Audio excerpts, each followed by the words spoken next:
Shalom, Yasharala. I want to start out by giving infinite honors to Yahweh Wah, Yahweh Shai. Double honors to the apostles of Great Millstone. And salutation and greetings to you sincere brothers pushing this truth. I'm going to do this sit down about the Most High not dealing with everybody.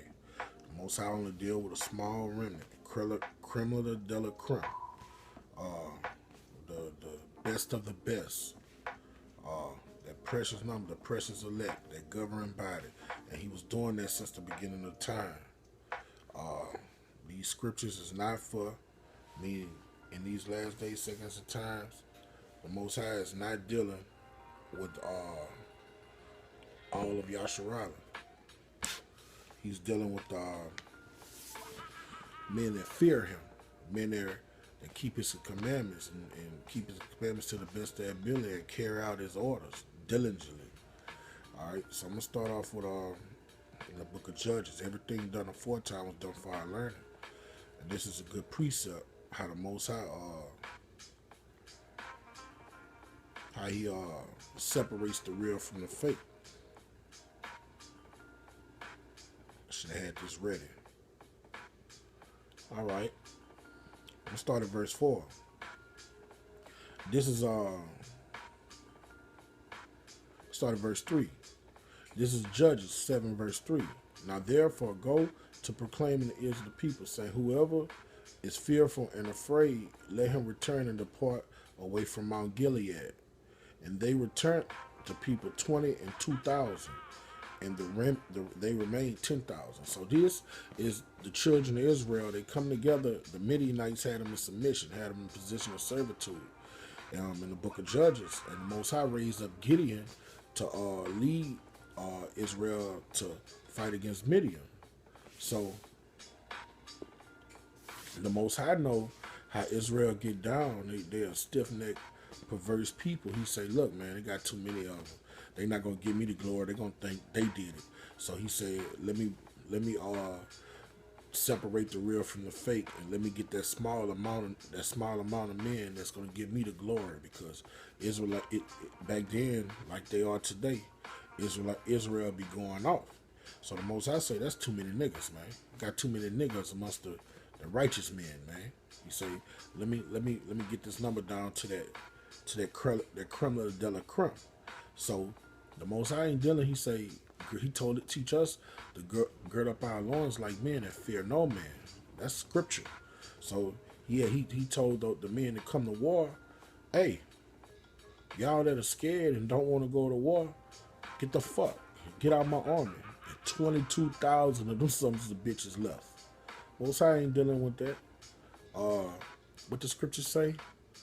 The Most High didn't give us a spirit of fear, but a spirit of power. You know what I'm saying?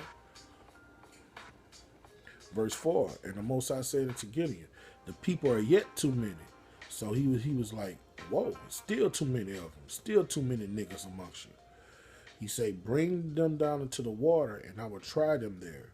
And it shall be that of whom I say unto thee, this shall go with thee. This shall go with thee. The same shall go with thee. And of whomever I say unto thee, this shall not go with thee, the same shall not go. All right. Verse 5. So he bowed down the people into the water, and the Most High said unto Gideon, everyone that lappeth the water with his tongue, as a dog lappeth, him shall thou set by himself. Likewise, everyone that not bow down upon his knees to drink. All right. So the Most High say, man, when we go by send them down to the pool to get some to drink, so they can hydrate themselves.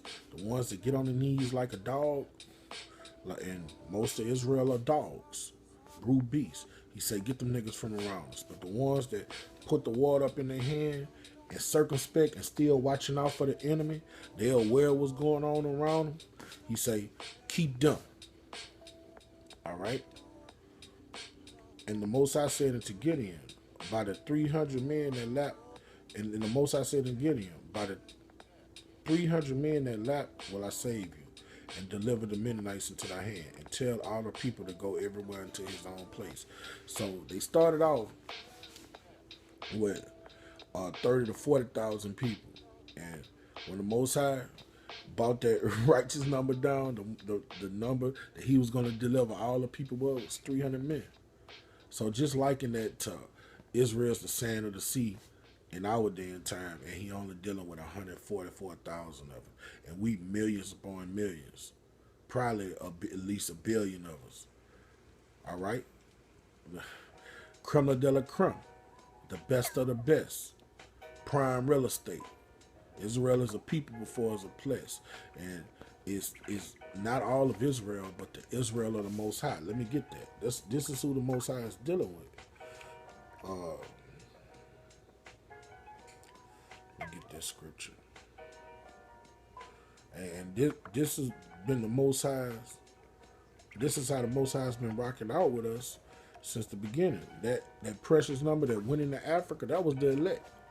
The rest of those that got slaughtered, he told them, when you see the abomination of desolation in the holy place, get the fuck. Those that got the fuck was the ones that took heed to his word.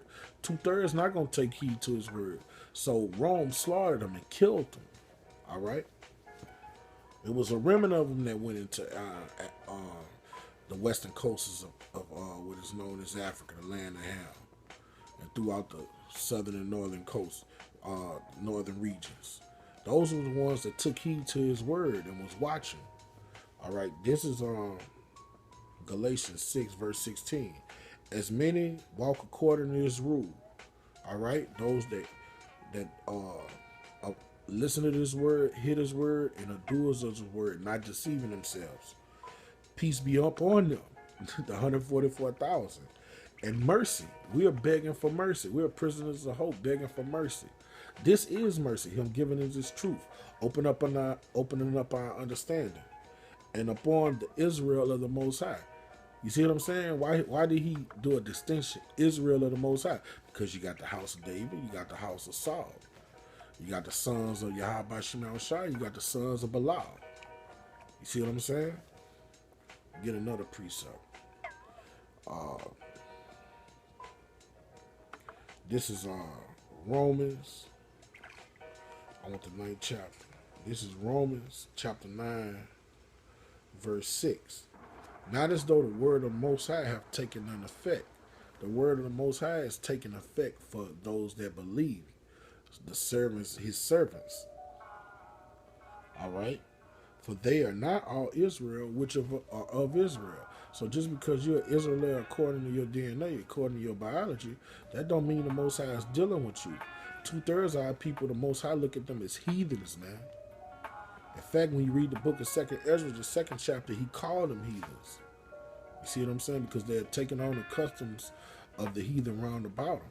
They're not living according to the law, statutes, and commandments that the Most High has given us. There's only a small remnant of us that's doing that. All right? Get another scripture. All right? Let me go to the book of Matthew. No, that's the book of John I'm looking for. Salakia. I need the book of John. All right? This is John, the 8th chapter. I need the 31st verse. This is John 8 and 31. This is how the Most High and his son rock.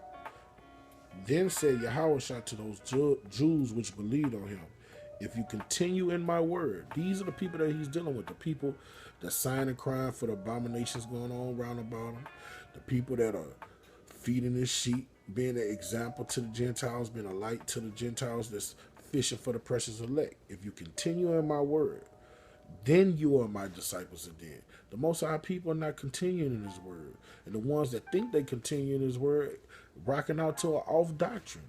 They're either in modern day Christianity or they're in one of these camps that have sold out. And they're learning doctrines of devils. All right? So it's just a small remnant of men that holding fast to sound doctrine. These rivers of living water and this bread of life. Okay? Let me get another precept. I want 2nd Ezra. I need 2nd Ezra, the 12th chapter. And you can do this all day. You can do this all day. You got precept on precept where the Most High It's dealing with that small remnant, man. A small remnant that he's going to put in that fire and they're going to come out clean. All right, this second Ezra chapter 12, I'm going to start at verse 37. Therefore, write all these things that thou have seen in the book and hide them. Okay?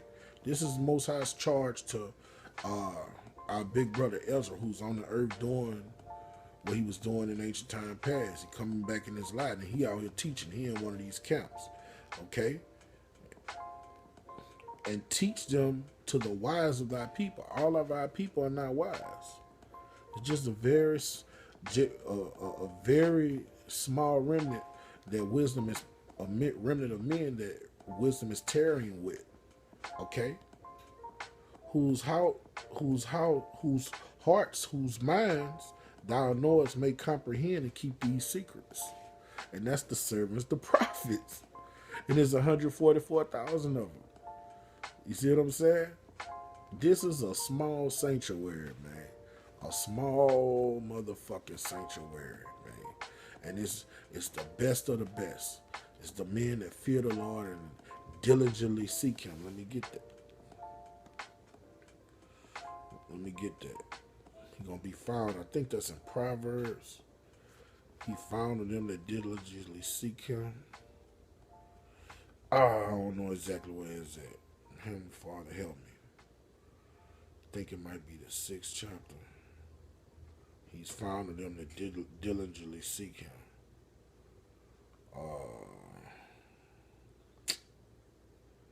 Shit. I don't know where it's at. It say he found them that seek him early. I don't know where it's at, brethren. Thought it was in the 6th chapter. Proverb.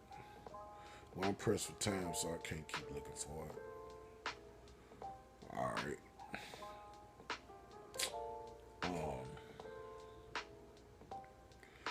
Let me get Isaiah. You know where that's at? This is Isaiah. Go to Isaiah, who our great king always used to recite. He recited Isaiah, man, 50, 60. I think it's more than that. Isaiah, our great king, recited him so many times. This is Isaiah 10 and verse 22. For though thy people Israel be as the sand of the sea, that's innumerable. There's no way you could count the sand of the sea. Billions, trillions. You know what I'm saying? Yet a remnant of them shall return. Just a small remnant. Not even 1%. Because 144,000, then you got men in the 2/3, men in the 1/3. It's going to have some men scattered in the 1/3. It helps. Men that help the prophets, you know. Like when Yahushua was carrying that cross. And then that dude that helped him carry the cross, I forgot his name. He believed on him. The dude that was on the cross with him, he believed on him. You know, they wasn't teaching though. You know, so you gonna have men in the 1/3. All right, Isaiah 10 and 22. For the people be at the sand of the sea, yet a remnant of them shall return. A remnant of them shall return, and the consumption decree shall overflow with righteousness. So a small remnant of them is gonna be delivered, man. And it's all throughout scripture, bros. So that's why it's imperative you go hard, man. Like when you first came into truth over the years, it's like a marathon. You run at a good pace. You're not going too fast. You're not going too slow. It's a race of endurance. Now, when you do like those little long marathons, and you get down to what they call the last leg and you kick, that's full throttle. You running as fast as you can. You going as hard as you can. We're on that last leg of the marathon. So it's not even a race of endurance anymore. It's a race on giving it all you have. We're in the time where you giving it all you have. You going as fast as you can, man. 100-meter dash. You know what I'm saying? We're in that part because the leaves on the fig